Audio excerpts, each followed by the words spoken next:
రాహుల్ గాంధీ గారిని కూడా BJP party ఏమంటూ ఉంటుందంటే రాహుల్ గాంధీ కాదు, రాహుల్ ఖాన్.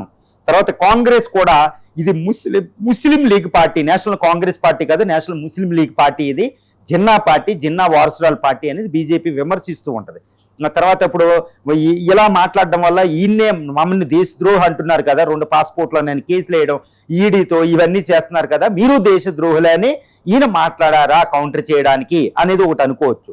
బట్ సాక్షాత్తు ప్రైమ్ మినిస్టర్ని అలా అనకూడదు, అలా అనకూడదు. ఈవెన్ బీజేపీ కూడా అపోజిషన్ పార్టీ లీడర్నే జార్జ్ సోరోస్కి ఫాలోవర్, యాంటీ ఇండియను, చైనాకి సపోర్ట్ చేస్తున్నారు, నికోబార్ మాట్లాడుతుంటే ఇలాగే వీళ్ళు మాట్లాడతారు. కాబట్టి ఇటు బీజేపీ ఇటు కాంగ్రెస్ దొందే ఇక్కడ 2 తప్పులు చేస్తున్నాయని చెప్పవచ్చు. ఎందుకంటే రాహుల్ గాంధీని రాహుల్ ఖాన్ అని పిలవడం అనేది అపోజిషన్ పార్టీని అంత మంచిది కాదు.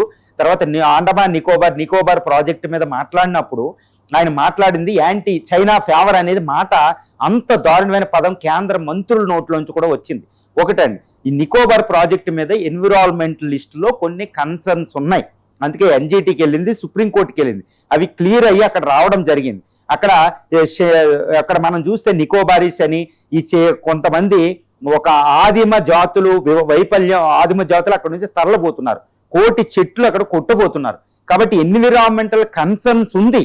కాబట్టి ఆ కన్సర్న్స్ మేము ఇక్కడ డిఫారెస్టేషన్ చేస్తున్నాం, అఫారెస్టేషన్ ప్రోగ్రామ్ ఉందని గవర్నమెంట్ చెప్పాలి. కానీ యాంటీ ఇండియన్ చైనా అనేది వాళ్ళు ప్రసంగించారు. కాబట్టి దానికి తగ్గట్టు ఈయనప్పుడు దేశద్రోహులని పిలుస్తున్నాడు అనేది ప్రధానమైన ఉద్దేశంగా మనం స్వీకరించవచ్చు.